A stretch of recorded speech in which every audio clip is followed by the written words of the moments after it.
اعوذ باللہ من الشیطان الرجیم بسم اللہ الرحمن الرحیم۔ سورہ انبیاء کی جو یہ آخری آیات ہیں ان میں بعض بہت اہم مضامین آئے ہیں۔ ہم جس آیت پر سے گزر چکے ہیں لا یحزنہم الفزع الاکبر، اللہ تعالیٰ کے جو نیک بندے ہوں گے انہیں جو قیامت کا زلزلہ آنے والا ہے، جس سے کہ اگلی صورت شروع ہو رہی ہے جس کے تذکرے سے کہ یا ایھا الناس اتقوا ربکم ان زلزلۃ الساعۃ شیء عظیم، اللہ تعالیٰ انہیں محفوظ رکھے گا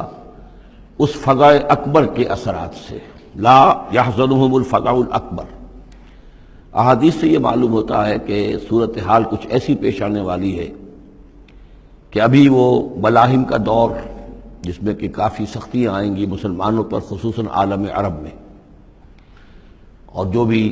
عیسائیوں اور یہودیوں کا گٹھ جوڑ جو ہے اس کے خلاف مسلمانوں کو جو قتال کرنا ہے، جنگ کرنی ہے، اس میں کئی مراحل آئیں گے جس میں بہت نقصان ہوگا مسلمانوں کا بھی، پھر بالآخر اللہ تعالیٰ فتح دے گا۔ حضرت مسیح علیہ السلام کے ذریعے سے ایک آسمانی مدد ملے گی، معجزانہ مدد ملے گی اللہ تعالیٰ کی طرف سے،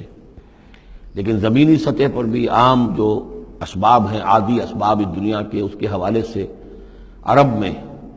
ایک مجدد جو ہیں وہ ظاہر ہوں گے، حضرت مہدی، اور ادھر جو مشرقی علاقہ ہے خراسان کا، جس میں میرے اندازے کے مطابق پاکستان کا علاقہ بھی شامل ہے اور افغانستان ہے، یہاں اس سے پہلے ہی وہ حکومت قائم ہو چکی ہوگی کہ جس سے پھر مدد جائے گی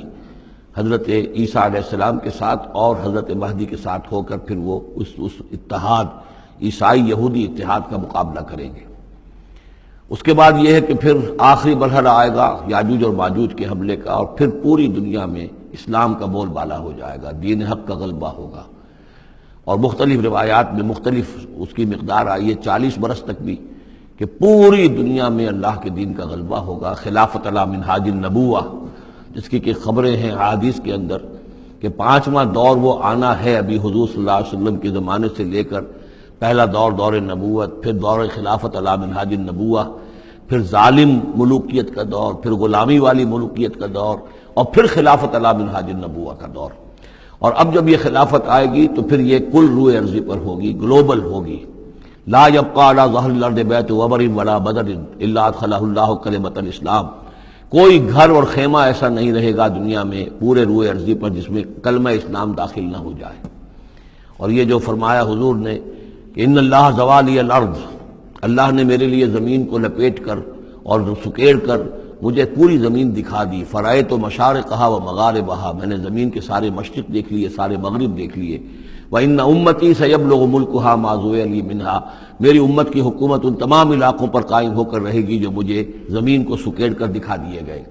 تو یہ ایک دور آنا ہے، اس میں کسی شک و شبے کی گنجائش نہیں ہے۔ اگرچہ میں یہ نہیں کہہ سکتا کہ ابھی اس میں کتنی تاخیر ہے، یہ مختلف مراحل کب شروع ہوں گے، ٹائم ٹیبل نہیں دے سکتے، لیکن یہ کہ تقریباً یہ سمجھیے کہ قرآن مجید کے بین السطور سے اور احادیث نبویہ میں جو صراحت کے ساتھ خبریں آئی ہیں اس کی بنا پر یہ ہونا ہے۔ لیکن اس کے بعد جو قیامت آنی ہے، قیامت سے پہلے ایک مرحلہ ایسا آئے گا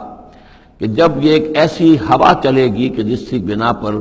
تمام اہل ایمان بڑی ہی آسانی کے ساتھ اور بڑے ہی اطمینان کے ساتھ ان کی روحیں اللہ تعالیٰ قبض کر لے گا اور ان پر موت واقع ہو جائے گی۔ پھر دنیا میں سوائے شریروں کے اور بدماشوں کے اور فساق و فجار کے کوئی نہیں رہے گا، تو پھر ان پر قیامت قائم ہوگی، اور ان کے لیے پھر یہ فزع الاکبر بھی ہے جس کا ذکر ہو رہا ہے یا سورہ انبیاء کے آخر میں، اور انہی کے لیے وہ زلزلۃ الساعہ ہے کہ جس کو کہ اس وقت لوگ جو ہے وہ دیکھیں گے، وہ ساری جو بھی سختیاں ہیں قیامت کی وہ ان کو برداشت کرنی ہے۔ اللہ اپنے نیک بندوں کو اس سے پہلے ہی ایک ایسی ہوا بھیج کر کے جس کے دل میں بھی ایمان ہوگا اس کی بڑی اطمینان اور سکون کے ساتھ اس کی موت واقع ہو جائے گی۔ اللہ تعالیٰ ان کو اس فزع اکبر سے اور زلزلہ عظیم سے بچا لے گا۔ اس کی صریح خبریں موجود ہیں احادیث نبویہ میں۔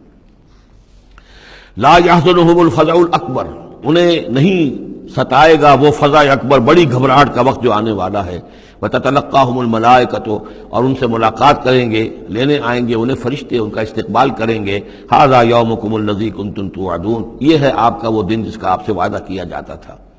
اس کے بعد جو کچھ ہوگا، یوم نطوی السماء کطی السجل للکتب، جس دن کہ ہم آسمان کو ایسے لپیٹ لیں گے جیسے کہ کتاب کا تومار، سکرولز جو ہوتے ہیں وہ لپیٹ لیے جاتے ہیں۔ یہاں سماوات نہیں ہے، سما ہے۔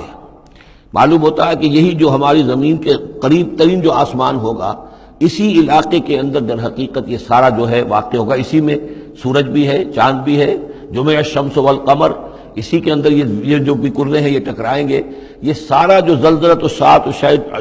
شیء عظیم جو ہے یہ اسی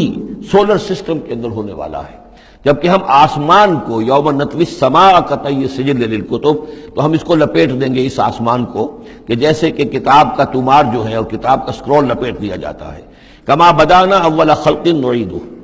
جیسے کہ ہم نے پیدا کیا تھا اسے پہلی مرتبہ، اسی طریقے سے پھر اعادہ کریں گے، اس کا دوہرا دیں گے اس کو۔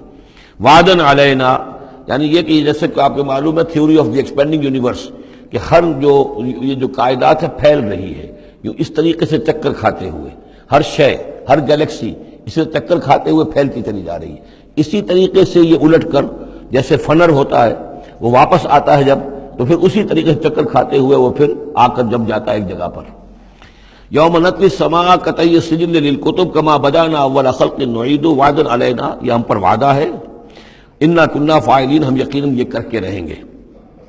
وَلَقَدْ كَتَبْنَا فِي الزَّبُورِ مِن بَعْدِ الذِّكْرِ، اور ہم نے لکھ دیا تھا زبور میں نصیحت کے بعد، ان الارض یرثها عبادی الصالحون، کہ ہماری اس زمین کے وارث ہوں گے ہمارے نیک بندے۔ اسی زمین کو جیسا کہ میں نے کہا جنت بنا دیا جائے گا، اور ابتدائی جو ہے نزل جو ہے ان کے لیے ابتدائی جنت اسی زمین پر فراہم کی جائے گی۔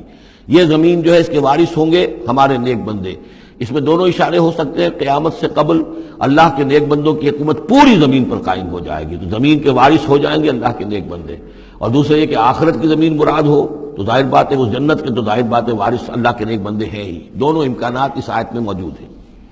ان فی ھذا لبلاغا لقوم عابدین، یقیناً اس میں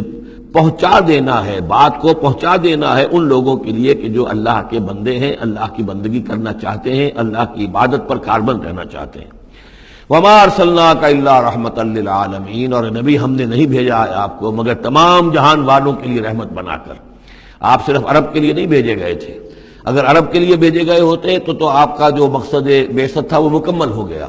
وہ تو جزیرہ نما عرب میں دین کا بول بالا ہو گیا۔ هو الذی ارسل رسولہ بالہدی ودین الحق لیظہرہ علی الدین کلہ، تو وہ تو ہو گیا، جزیرہ نما عرب کے اندر اللہ کا دین جو ہے اس کا بول بالا ہو گیا تھا۔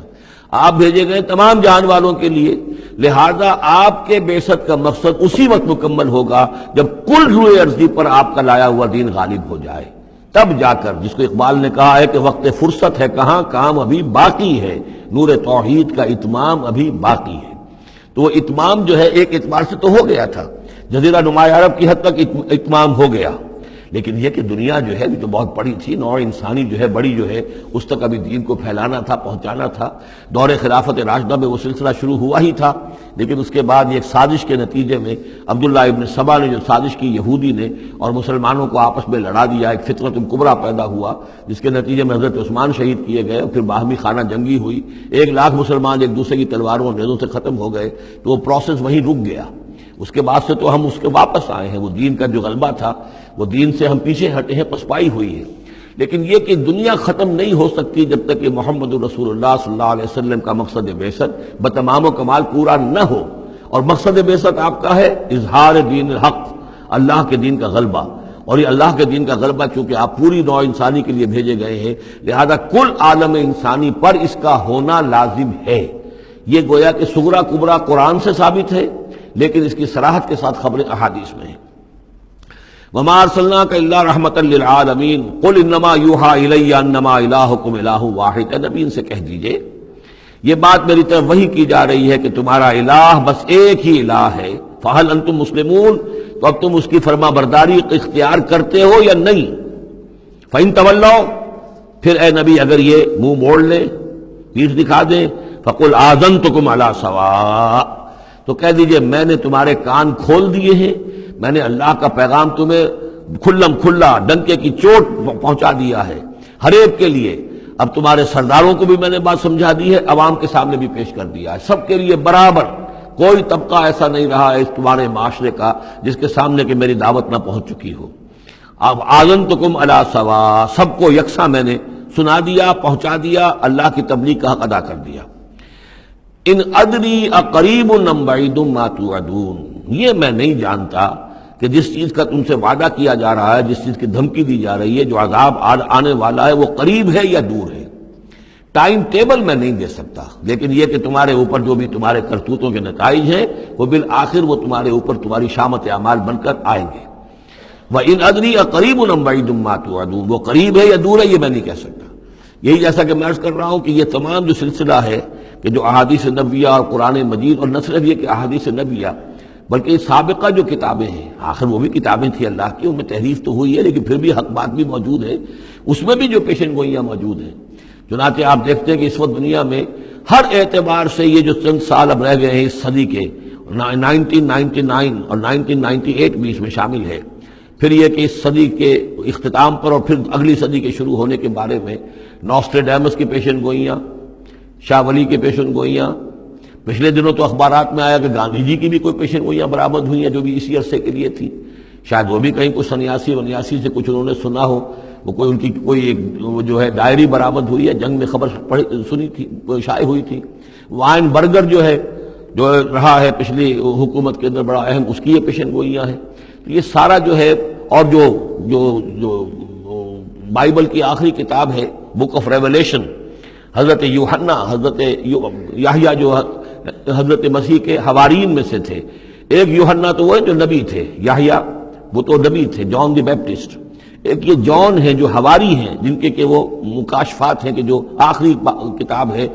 بائبل کی، اور یہ احادیث نبویہ ہیں کہ جن میں کتاب الملاحم اور کتاب و آثار الساعہ وغیرہ ہیں، کتاب الفتن، تو ان سب سے معلوم ہوتا ہے کہ یہ چیزیں اب آنے والی ہیں اور معاملہ زیادہ دور نہیں رہا ہے، لیکن کتنا قریب ہے یہ بھی ہم نہیں کہہ سکتے۔ وَإِنْ أَدْرِي أَقَرِيبٌ أَمْ بَعِيدٌ مَا تُوعَدُونَ إِنَّهُ يَعْلَمُ الْجَهْرَ مِنَ الْقَوْلِ وَيَعْلَمُ مَا تَكْتُمُونَ، یقیناً اللہ تعالیٰ جانتا ہے کھلی بات کو بھی جو بلند آواز سے کہی جاتی ہے، اور وہ تو اس کو بھی جانتا ہے جسے تم چھپاتے ہو اپنے دلوں کے اندر۔ وَإِنْ أَدْرِي لَعَلَّهُ فِتْنَةٌ لَكُمْ وَمَتَاعٌ إِلَىٰ حِينٍ، اور میں نہیں جانتا، میں نہیں کہہ سکتا، ہو سکتا ہے کہ ابھی اس تاخیر میں تمہارے لیے کوئی آزمائش ہو، اللہ تمہیں ابھی اور fresh lease of existence grant کر دے، تاکہ یہ کہ تمہیں ایک کچھ عرصے کے لیے اس دنیا میں رہنے کا اور بسنے کا اور فائدہ اٹھا لینے کا موقع مل جائے، لیکن بالآخر ہونا وہ ہے جو میں بتا رہا ہوں، اس کے اندر کوئی شک نہیں ہے، وہ شدنی امر ہے۔ قال رب احکم بالحق، کہا نبی نے، رسول نے صلی اللہ علیہ وسلم، پروردگار اب حق کے ساتھ فیصلہ فرما دے۔ یعنی یہ کہ نبی اکرم صلی اللہ علیہ وسلم کا بھی دیکھیے، جیسے میں نے بار بار کہا ہے کہ آخر یہ اتنا طویل ہو گیا تھا رد و قضا کا مسئلہ کہ آپ کی طبیعت کے اندر بھی اب بات یہ آ رہی تھی کہ پروردگار اب فیصلہ سنا دے۔ قال رب احکم بالحق، پروردگار اب حق کے ساتھ فیصلہ سنا دے۔ وربنا الرحمن المستعان علی ما تصفون، اور یقیناً اب ان کی طرف خطاب کر کے، ہم تو جس سے مدد طلب کر رہے ہیں وہ ہمارا رب ہے رحمان، ہم اپنے رب سے رحمان سے جو مستعان ہے، جس سے کہ مدد طلب کی جاتی ہے، ہم طلب کر رہے ہیں ان تمام چیزوں کے خلاف جو تم کہہ رہے ہو، جو تمہاری باتیں ہیں، جو تم نے جو اعتراضات کیے ہیں، جو تم نے مجھے زج کیا ہوا ہے، ان سب کا مقابلہ میرے پاس تو یہ ہے کہ میں اپنے پروردگار سے ہی مدد طلب کر رہا ہوں۔ صدق اللہ العظیم۔